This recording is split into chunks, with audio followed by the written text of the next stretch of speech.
Nobody else in this building is excited, and I know that we are. Today, man, Pastor Darren said, I need you to get a word ready, man. And I was driving home. I just started thinking, man, about my life in the past 4 years. And if you ever in this world would have said that Jeremy McClanahan one day would be standing with his Bible open at Maranatha Fellowship and would be bringing the word of the Lord, I'd have said, you're out of your mind. But I tell you what, my God is a mighty God, Pastor. He is a mighty God. Hey, hallelujah, Jesus. Jesus, God. I got a word, man. I got to share it real quick. It's been burning in my belly for about 2 weeks, man. I got to let it go or I'm going to explode. My name is Jeremy. The New Testament says the prophet's name's Jeremy. It does. So, hey, hallelujah. But the Bible says he had a word burning on the inside of him. And he says, I can't quit because I got something burning on the inside of me. And if I don't get it out, it's going to kill me. So I got to get it out. A few weeks ago, man, I went through a weird place spiritually, man. I'd come to church, everybody's getting with it. I'm standing there like, what is going on? You know what I mean? There was nothing wrong with me. I was reading my Bible. I was praying. I was doing everything that God wanted me to do. But he revealed something to me. He said, Jeremy, he said, everybody talks about storms. Everybody talks about things in their life. And we always compare bad things to storms. Then God said, what's worse than a storm? What's worse than a storm? A drought. A drought. A drought is the absence of something specified. Then the Lord began to speak to me. I thought it was about myself. Miss Donna, she said the other day, people think they're burden bearers, but you may have a call of a burden bearer in your life. I feel like I have the call of a burden bearer on my life. I got that weird feeling, and God said, it's not in you. He said, it's in my bride.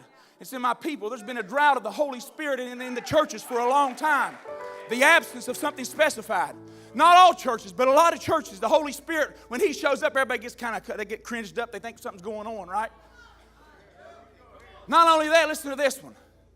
It was about a month ago, I got real cold. And I don't know what was going on, but I got real cold. And I felt like I had a fever. My wife took my temperature. I love my wife. She's right over there.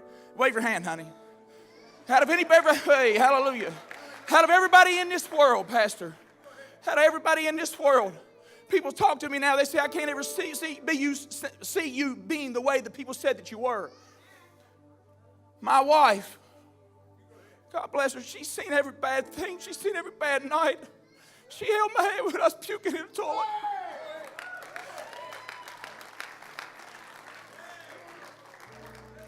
She was there when I was standing at her nose to nose screaming at her.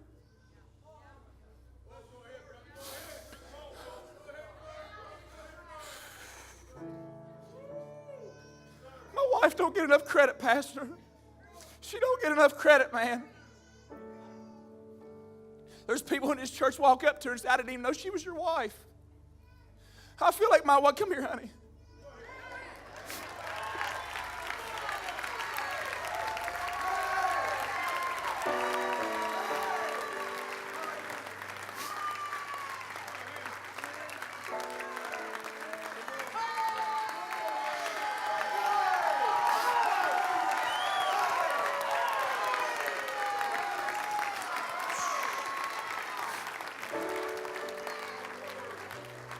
We started things off real bad.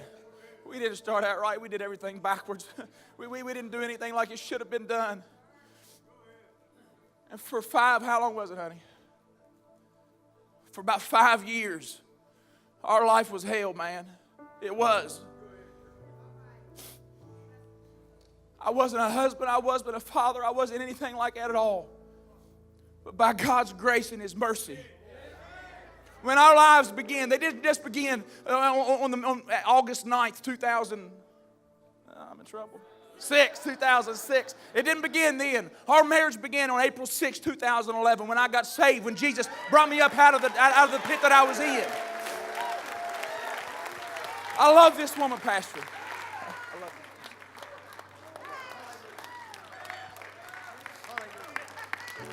She's seen it all. She's seen every bit of it. And I'm so far off base now. Hallelujah, Jesus. I was sick. I was cold. I was freezing to death. If Joey Cavender here said you was freezing to life, he said, don't speak that over yourself. That's what Joey tells me all the time. You speak freezing to life. I couldn't get warm. She brought every blanket we had in the house and she laid them on top of me. Every blanket that we had, she laid it on top of me and I was still freezing. I mean, I bet you I had 10 or 15 blankets on me. But it wasn't until, Pastor, she went and got a heating pad. And she brought that heating pad and she laid it up underneath the blankets and she plugged that thing into the wall. And it wasn't until later on God spoke something to me. He said again, that's my church. My church has grown cold. And it doesn't matter how many man-made things you pile on top of it. It doesn't matter how many man-made things. You can throw all the lights in the world, all the fog machines in the world. You can have the best worship team. But until you get plugged into the source, until you get plugged into the Holy Spirit, it's not going to matter. You got to get plugged in, man. Hallelujah, Jesus. So God's speaking this thing to me, right? He's talking to me, man. And he's talking to me now that it's amazing. I got so many stuff in everything just runs out of me at one time. Jesus, God, hallelujah. So look, this is a word from Maranatha. I'm going to get it done as quickly as I can. But this is a word from Maranatha. God spoke something to me, and he said, the drought, that wasn't you. The coldness, that wasn't you. He says, I'm letting you see the state that my church is in.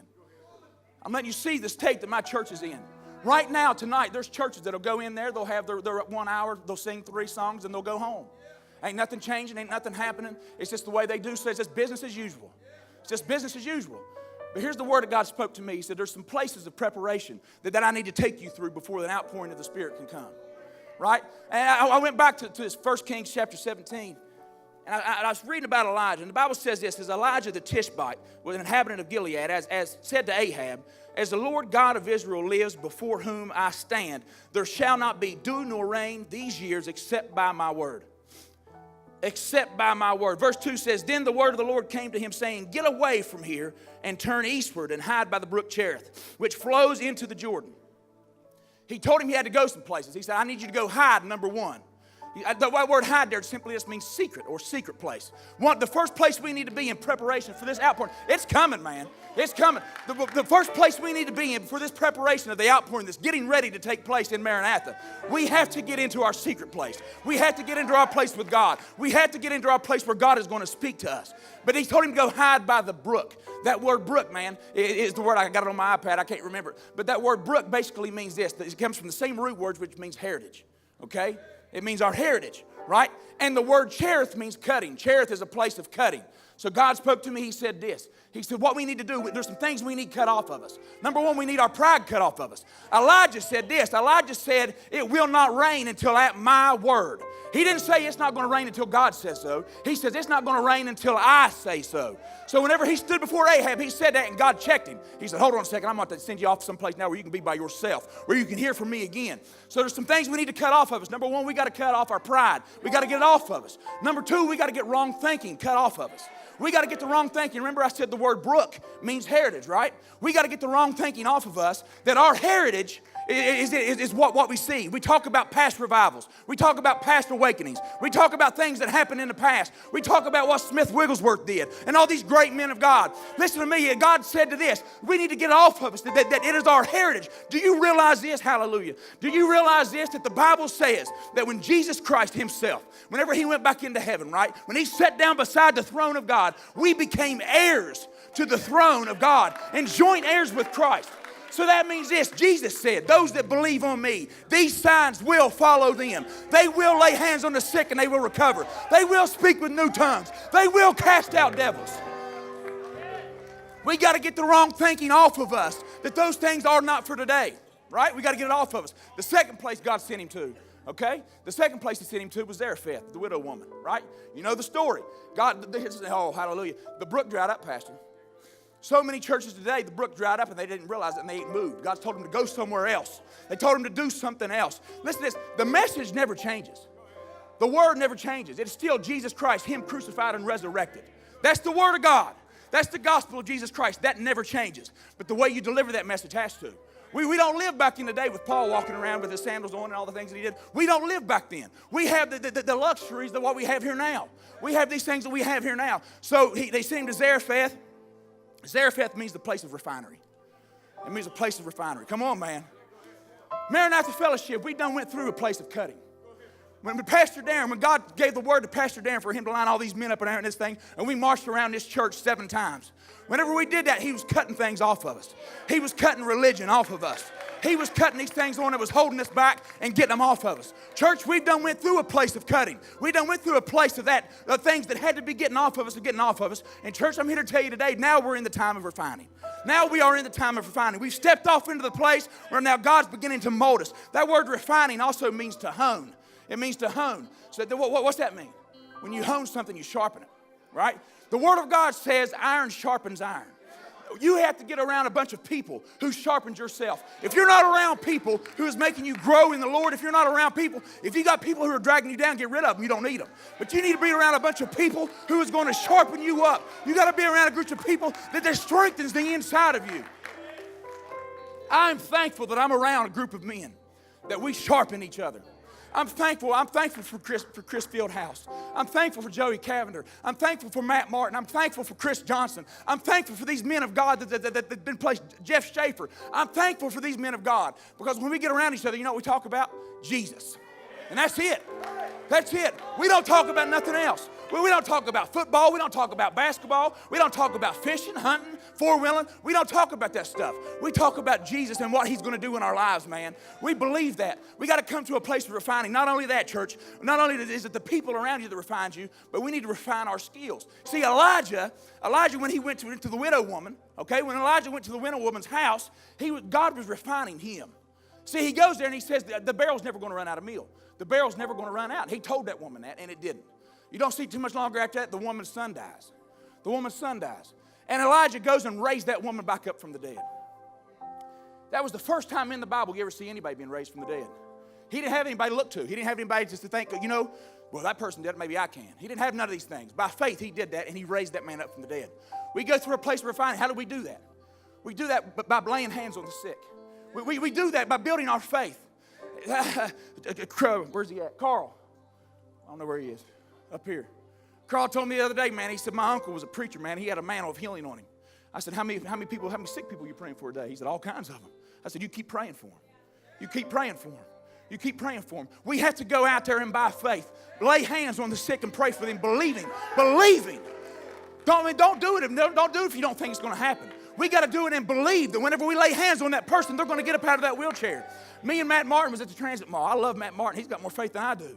I just grab a little bit of faith off him every now and then. But we was at the transit mall, man, and we was passing out chili. And I seen this wheelchair go by. We seen this wheelchair go by, and when the wheelchair went by, I just stared him down. I was burning a hole in him. And Matt seen me. He said, let's go get him. I said, okay, let's go get him. We chased this guy down, man, in that wheelchair. I ain't lying to you. We go and we chased him down, and when we caught him, I said, hey, man, listen.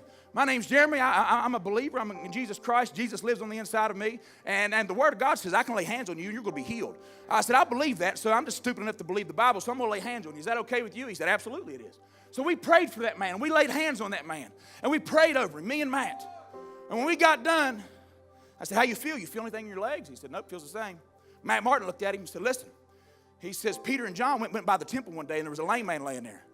And he said, silver and gold have I none, but what I do have, in the name of Jesus, get up and walk. He said, we're going to pick you up out of that wheelchair. You okay with that? Listen to me, man. He said, we're going to pick you up out of that wheelchair and stand you up. You see, our faith needs to be on a level where there is no boundaries. There is nothing holding us back. We picked that man up out of that wheelchair and held him there. I said, okay, put some weight on your legs. He said, nothing's happening. Put some more weight. Nothing's happening. He said, okay, we sit him back down. Let me tell you this. The Bible says it is impossible to please God without faith. I believe this with all my heart and soul. When God in heaven was looking down on us praying for that man in that wheelchair, he was saying, look, Jesus, they almost got it. Look, Jesus, they got the faith to pick that man up out of that wheelchair, man. Look at him, man. They're almost there. They're almost there. They're almost there. Maranatha, we're almost there. The third place, and I'm done. The third place that we come to, God told him to go tell Ahab it's going to rain. Ahab was in Samaria. You know what Samaria means? Watch mountain. Samaria means watch mountain. These places of preparation God is taking us through right now. I heard the Lord say that whenever it does come, Maranatha will be placed up on a mountain. Maranatha will be in front of the people. See, not only that, God took him to a mountain, right? There's some things he did when he got up on top of that mountain. He said, Ahab, I need you to go get all the people of Israel. Not some, not two or three, all of them. I need you to bring them up here. I need you to get all the prophets of Grove, all the prophets of Baal, and bring them up here on top of this mountain. And not only that, we're going to do something when we get up there. You know the story. They built an altar. They put the sacrifice on the altar. They did what they had to do, and nothing happened. I love Elijah, man. The Bible says he started making fun of him. He says, "Where's your God at now? Is he sleeping? Is he on vacation? Where's he at? Well, what's going on?" That's Matt Martin, man. He don't care. You know what I mean? He'll tell it. Then Elijah did this. Man, church, we got to get to a place in our life We're through the refining process, but before we get up there and the rain comes, we got to build an altar. We got to build an altar. He built that altar up, man. He said, I need you to get 12 barrels of water and dig a ditch. God gave Pastor Bobby a word about digging ditches. He says, dig a ditch around that altar, dump the water all over it. And the other day I was sitting there, I was thinking, what does the water mean? It hadn't rained for 3.5 years. He said, I need you to go get 12 barrels of water, and we're going to dump it on this wood and this sacrifice. Church, we have to be willing to dump out the most precious thing we have. That was the most precious thing they had at that time was water. They didn't have anything more precious. It doesn't rain for a month around here, and we're in trouble. They start saying you can't water your grass, you can't do all this. It had not rained for 3.5 years. And by faith, the man of God said, I'm going to take that water, and I'm going to dump it out on top of this sacrifice, on top of this altar, because I got a word from the Lord, and He told me that it's going to rain. He told me that it was going to rain. There's been words spoken out over this church. There's been words spoken out over individuals inside of this church. And we have to believe that and say, no matter what the cost, I'm going to build an altar and I'm going to pour out the most precious thing I got on it. Then he prays. And his prayer is this. He says, God, he says, I'm paraphrasing. Let me read it. I got a Bible now. Hallelujah. Here. Pray. He says, and it came to pass at the time of the offering, the evening sacrifice, that Elijah the prophet came near and said, Lord God of Abraham, Isaac, and Israel, let it be known this day that you are God in Israel, and I am your servant, and that I have done all these things at your word. You catch that? At the beginning of 1 Kings chapter 17, he says, it's not going to rain until at my word. God molded him and shaped him into the prophet that he needed to be. And at the end of it, man, he had been through some stuff. He had been by a brook and sitting there, and then the ravens was bringing his food to him twice a day. And then God sent him to another place, and he was seeing miracle after miracle. He raised the boy from the dead. And somewhere he realized that, you know what? It ain't had nothing to do with me. This ain't got one thing to do with me, but it has absolutely everything to do with God. And he said, let it be known. Let it be known that I am not a prophet of God. Let it be known that I am not this big, high, mighty man. I am not the man of the hour. But he said, let it be known, God, that I am your servant and that I have done all these things at your word. Now hear me, oh God. Hear me, that this people may know that you are the Lord God and that you have turned their hearts back to you again. That's revival, church. Verse 38 is the result of that prayer. The Bible says, then the fire of the Lord fell and consumed the burnt sacrifice and the wood and the stones and the dust, and it licked up the water that was in the trench. He dug the ditches in preparation for what was getting ready to come. He didn't dump the ditch to hold the water. He dug the ditches in preparation for what was getting ready to be poured out. And church, I declare to you right now that there is a rain coming. You may be sitting here thinking, well, you know what? I'm not Elijah. I didn't do that. Let me read this verse, and then I am done, I promise. You may think, I'm not Elijah. I can't do the things that he done. I can't do all these things. The Bible says in the book of James that Elijah was a man with a nature like ours. And he prayed earnestly that it would not rain. And it did not rain on the land for 3 years and 6 months. Verse 18 says, and he prayed again, and the heaven gave rain, and the earth produced its fruit. Church, I declare to you right now, we need to get to a place where we say, you know what? I'm going to pray. I'm going to pray, and I'm going to pray, and I'm going to pray, and I'm going to pray, and I'm going to keep praying till the rain comes. And I'm going to keep praying. But let me say this right here. Before the rain comes, guess what happens? The fire falls. Before the rain comes, the fire falls. And church, I'm declaring to you right now that the fire is getting ready. It's already falling, man. It's already coming down. And I believe this, that we need to get to a place where let's get around these altars. It may be right now, Pastor, it's up to you. It may be right now, but we need to build some altars, church. We need to get to a place where we say, you know what? And it doesn't matter. Nothing is going to hold me back. If like the pastor said this morning, if the Lord says you sell your house, you sell your house. If he says you put the most precious thing, a lot of people today, the most precious thing they have is their bank accounts, is their 401ks. What if God says empty it out? Give it all to me. That's what he said to the rich man. The rich man walked away. Would you walk away? Would you walk away from him? Church, we need to get around this altar. We've already been through a place of cutting. If you've got something in your life you need to get off of it, come down here and get it off of you. If you've got something in your life right now, all over the building, right over. And if you have something that you say, you know what, I need to get that away from me. It's hindering me. It is hindering my walk with the Lord. If you've got anything on you and all that needs cut off, come down here and get it cut off of you. But church, we all should be down here right now building altars. We all should be down here right now saying, you know what, I'm serious about this thing. I'm serious about this. I want to see an outpouring of the Spirit. I want to see a latter day rain. I want to see all this stuff, man. Joel says in the last days that the Spirit of God will be poured out on all flesh. We're in the last days, church.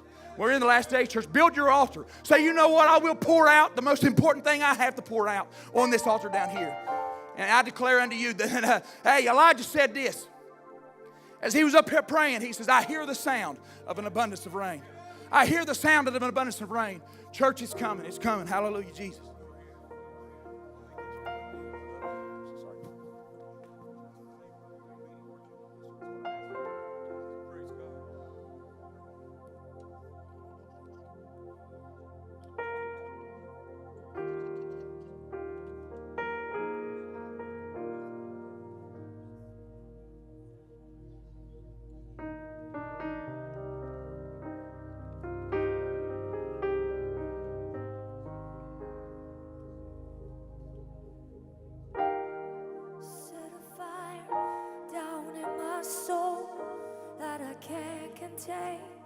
I can't control. I want more of you, God. I want more of you, God. Set a fire down in my soul that I can't contain, I can't control. I want more of you, God. I want more of you, God. So set a fire down in my soul that I can't contain, that I can't control. I want more of you, God. I want more of you, God. Set a fire down in my soul that I can't contain,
Lord's raising up His sons and daughters in the kingdom. Not sons and daughters of mine, not necessarily sons and daughters of yours, but sons and daughters in the kingdom. His sons and daughters. He's calling for you. He loves you. You know, is it? All right, all right.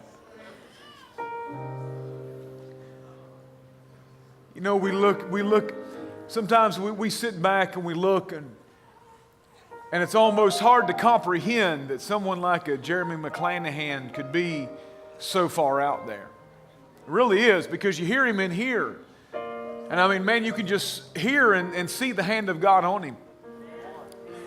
But if I could, I don't know why. I've shared part of this before, and I don't know why it's on me this evening. I don't know if someone is here that needs to hear it or what. I don't know. But Jesus help me, because I hadn't really planned to say anything. But remember when God spoke to Jonah, and He said, I want you to go to Nineveh, that great city. Remember when He called it a great city? He said, go to Nineveh, that great city. And I want you to understand, Nineveh was a place of sin. It was a city of sin. It was in total darkness. But yet God called it great while it was in darkness.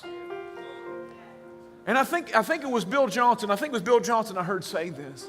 The reason why he called that great city is because, you see, the enemy, Satan, cannot create anything. He cannot create. He can only pervert and distort what is already created. And he said, so that city was only allowed to fall as far into darkness as what it was actually created to be in light.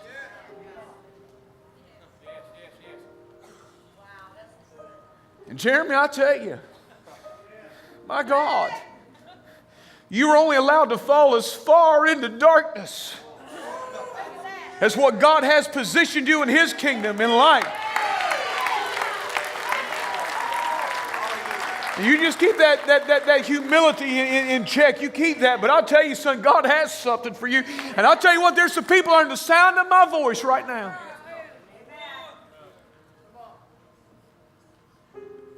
You've been to hell.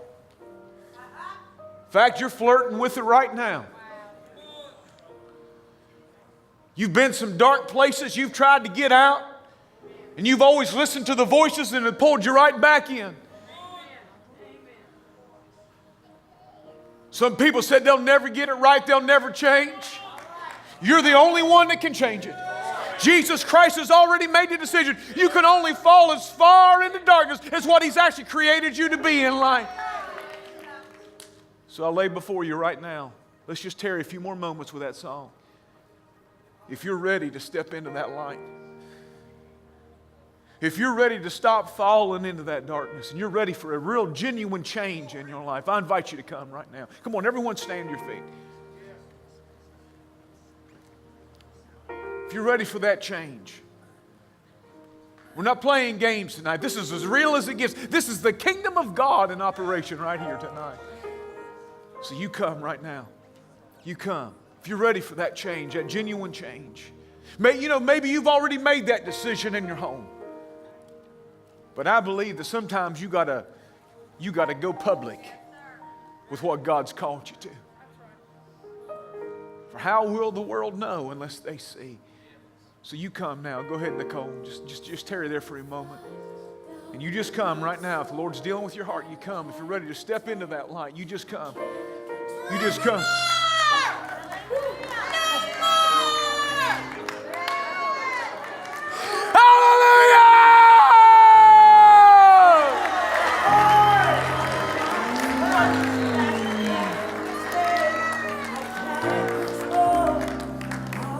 Let's get some reinforcements up around this altar. Let's get some women of God up around this altar. Lift up her hands. For someone else, you come.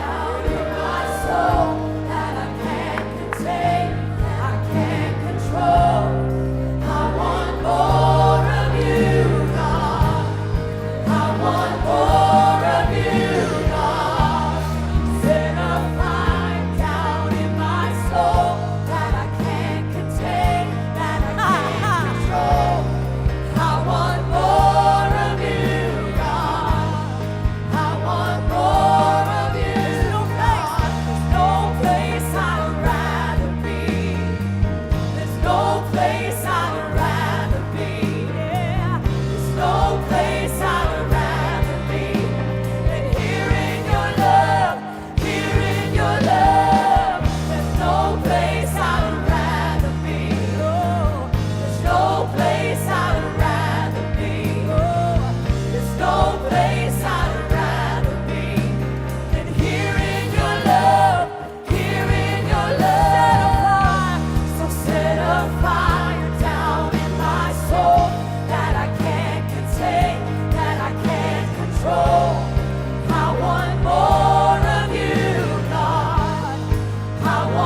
Praise the Lord.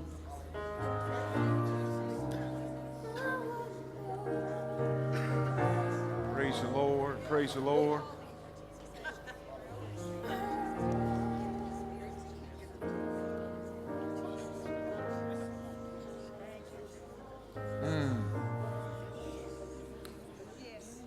Jesus, Jesus, Jesus. Church, just stretch your hand up here around these women right now. Let's just begin to pray.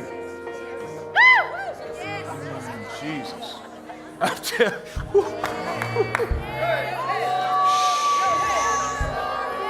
Come on now, cry out. Cry out to the Lord.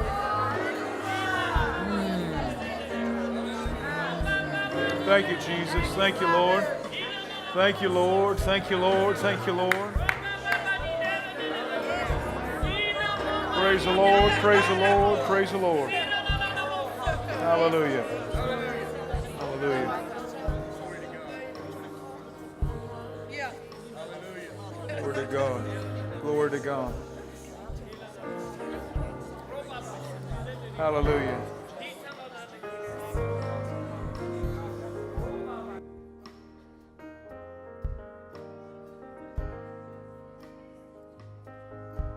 Praise the Lord. That's a truth. That's a truth. Praise the Lord. You put your hands together, thank the Lord. Give God praise. Joe. There's Joe. Yeah. Come on up here, Joe. Can we multitask for a minute? Come on up here, Joe. Remember, you don't need to sit down, just stay where you're at.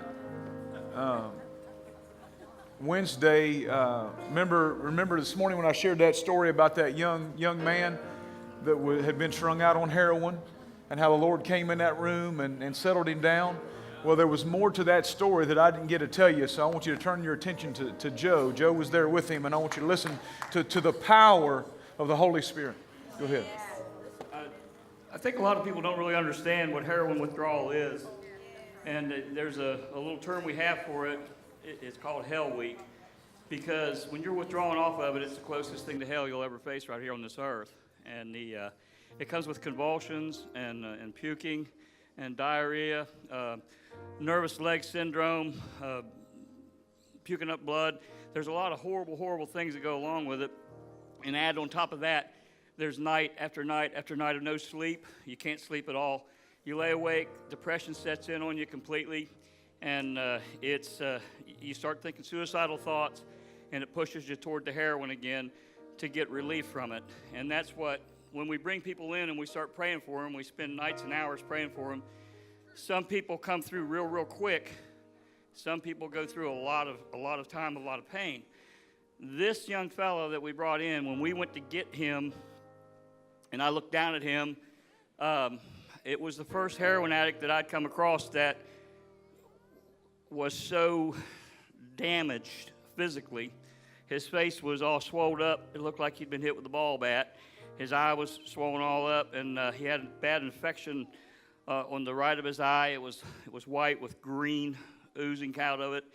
And it was just gross to the point that I've got a real strong stomach, and I've smelled a lot of things and been around a lot of people that I didn't want to hug and pray for, but I did anyway. But it made me just a little nervous when I looked at that. And he had another hole right here in his face, and it was swollen. It was puffy and red, and it's just hard to describe. When he looked up at me, so I was nervous with it, and I was just nervous with it. But the boy accepted Jesus, and we said, we're going to scoop you up, and we're going to take you home with us. So we scooped him up, and this was on a Tuesday night, and we got him home, and he went through the first night, and he was in convulsions and jerking. The whole night we was in there, we go in and out praying. We don't stay in there the whole time. We'll go in and we'll pray until the body settles. And we always say that it's the body catching up with the spirit, because the spirit's willing, but the flesh is weak. And what you've done to your flesh sometimes has to catch up. So his flesh was starting to catch up. Now, mind you, when you're in this condition, you don't eat, you don't take medication, and you don't drink. So we got him in that condition. He had no nourishment, no nutrients. We tried to get to drink Gatorade and things and take a little bit of honey, but they don't. They just want to lay there and jerk and travail. So that whole night he was jerking and travail, and the next day he was in bad shape laying in the bed. I put pictures on Facebook for people to pray, and by the way, 130-some people were praying for him, and I was excited about that we had the people praying for him. But I was going to get him up. I was going to be religious, and I'm going to tell you that. That's what hit me. My religion said, you got to get that boy up and get him to church because, God can't touch him here, right? But then when I said, well, we're taking him to church because I'm dedicated to this house, people. I am dedicated to this house. This is a man of God right here. And ain't no place else to look. It's right here. I wanted to get him here in this house of God under this man's teaching, and I know it's God, Pastor. I know that, but you're the vessel. I want him in this house under this vessel for the outpouring of the Spirit, because the outpouring is here. If you're not getting the outpouring of the Spirit right now, you better get your outpouring receiver fixed, because there's plenty of it here. But when I don't want to miss church. I'm a little bit selfish. So I'm thinking, well, somebody's going to have to stay here and babysit, right? No, I said, I'm going to get him up. We're going to go. So I started to his room, and the voice of the Lord said to me, do not get that boy out of that bed. And I said, oh, Jesus. Now I got to stay here. So, but our church has the TV, so it's great. So I said, okay. So I just shut he was jerking. He was jerking back and forth. So I closed this door, and I went in and got on the Maranatha Live, turned it on, it started up, and I could feel the Spirit of God coming through the TV. It was through my computer. I'll call it a TV. I'm old. Excuse me. It was coming through, and just as it was starting to get there, I didn't tell you this, it went out. There was no reception. So I typed Heather and told her, texted. I'm old. So I told her that it went kaplooey, and I was upset, and I'd go into the restroom, but something inside of me said, get back in there. So I went back in. I kept messing with it, which doesn't really do anything. If you peck on it, it doesn't help it either. But I did some pecking. But it come back on. Well, when it came back on was when he started talking about the heroin addict that was going to be healing at home. As soon as he said that, I jumped up and I slung my door open. I ran down the hall and I jerked his door open. And it went down that hallway and hit that boy. He immediately, now this is just second night in, immediately stopped twitching, immediately stopped jerking, and went to sleep. Sound sleep. Yes. But what I told Pastor this morning, we've seen that a lot. We've seen God come in and stop every symptom of heroin. We've seen it. We've seen it repeatedly over and over. So it got common to me. But what smacked me so hard was that boy's face healed. It healed.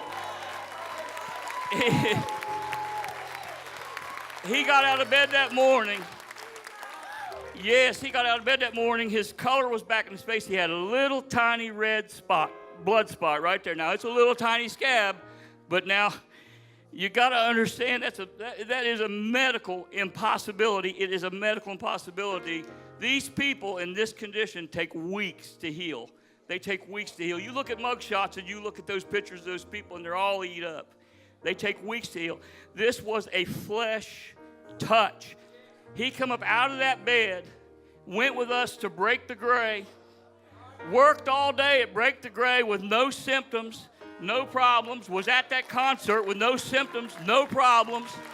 Every other time he's tried to quit heroin, he goes into deep depression with suicidal tendencies, had no depression, no suicidal tendencies, got on a plane this morning and we flew him to Genesis Ranch. So he's down there with Dan Armstrong and we're praising God. Hallelujah.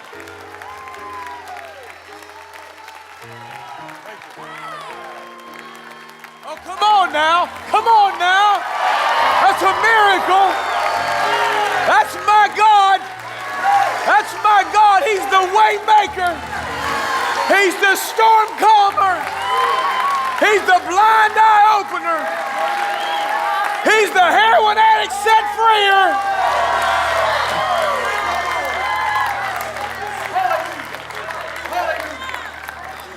Ooh, that's my God.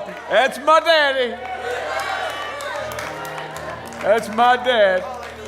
Oh, I love him. Have I told you lately that I love him? Oh, he's good. He's the only one that can take a withered life and breathe new life into it. He's the only one that can take some discarded piece of garbage and baggage along the way, and he can pick them up, and he can shape them and form them and make a masterpiece out of them and say you're fearfully and wonderfully made. That's my dad. That's my daddy right there. No one like him. Wow. He stirs me up. Hey, can I say one more thing? Yes, yes. I gotta say this. You Yes. said to me, you said to me you didn't really understand what God was doing with the heroin users. I tell you what, brother, God, it's the picture of us. We are all that heroin user. Go ahead. And God will pick us all up. And that's what he's doing right now. In this last day, he's pouring out his spirit on all mankind, and he's healing us. Amen. And if we'll just reach for that healing Yes, sir. and grab hold of that healing, we can all go and do what he wants Praise us to God. do. Hallelujah. Praise God. Amen, This is church. church. Rise up, church. Hey. Hallelujah. Praise the Lord. Thank you, Jim. Come on. Come on. One more time. Give him a great big hand. He's worthy. He's worthy. He is worthy. He's worthy. He's worthy. God alone is worthy. God alone is worthy. Praise the Lord. I think, I don't know, but I think we're going to finally try to take up an actual offering. But before we do, tomorrow at McKinley Middle School, Break the Gray, where is Bill Ballinger? Bill, would you stand up? Somebody take us back to him real quick. Don't knock anybody down. Jesus will have to perform another miracle before we get out of here. He'll do it, church. He'll do it. Bill, tomorrow you're at Break the Gray. Or, yeah, you're always at Break the Gray. But tomorrow you're at McKinley Middle. Is that right, for an assembly? Yes, sir. What time is that? 8:15. I have that same problem. I have to ask someone. I want you to briefly, if you could, tell everyone here about what happened. What was that, Thursday night when you had the concert? Yes. Yes. I want you to tell everybody basically what happened and how many souls were saved that night. Listen. Well, this week we had the opportunity of, through the prayers that's been going on in your community, to be into the school systems, public school system, and probably several thousand students we were in front of. I don't know how many exactly, but you're talking public school property, where the presence of God visited us in the assemblies, opened up hearts big time. We're overloaded online right now with students. We're just constant communication, just how the Holy Spirit's moving there. Thank you, Jesus. And to have all these people that have been delivered from heroin to be in them schools helping us, man, that even added to it, you know. Yeah. I don't want to go along with that. I'll just say that it's hard to explain. Like you said, what's God doing with people that have been addicted to heroin? It's the same in the schools. It's hard to explain. We're vessels. Yeah. And we just want to say thank you, and I want to give credit and say it publicly to Heather Cavender and the Yeah, Cavenders. yeah. Man. It's awesome. Yes, indeed. The Cavender family's a real deal, brother. Oh, man. They're the real deal. And we've had the honor and privilege for the last 7 months to have Desiree Cavender in our internship in Indiana. Yeah. Go ahead, man. And this is Fine young woman. She's a very honorable young lady. Great She's young a hard woman. worker. She loves God with all of her heart. You guys have done well with her. She's really helping us in so many different states, over into Canada and schools, and she's just bringing it all over the place. But tomorrow, that's the last assembly, of course, that we know of right now in this area, just right next door, right? Yeah, right here. And so we always go into the school systems expecting that every place that the sole of our foot treads, God will give to us. So we really are depending upon the Holy Spirit to open up hearts tomorrow of every single person that's there. Now, this is no just fun time. This is a very serious move of the Holy Spirit in the public school systems. And God broke that open again here 4 years later, here again in your area. And so many students came to that concert on Thursday night from Clay to Riverside, which is quite a ways, I think, for some of them, and probably wasn't that easy to get there. the Spirit of God moved in there in a heavy way. Those students come to those concerts. They got no idea. They just think they're coming to a rock show. We all know what's up. And at the end, we give them an opportunity to leave if they want to leave. We show them where the exits are. You can leave. Nobody made you come. But we say, we know you came because you knew something was different about the people that came to your school. And nobody leaves, and you offer them Jesus, and they're so hungry. And this is, even before we got a chance to offer them Jesus, people were being saved. Like 5, 6 people got born again before the altar call. Wow. Just like what's happening here, just carried over in the school system. Praise God. So we're just so Thank you, thankful. Jesus. But at least, we know 86 students came to. 86 students followed me. When we stepped off the stage and said, follow us to the prayer room, 86 of them walked through that door. Go ahead.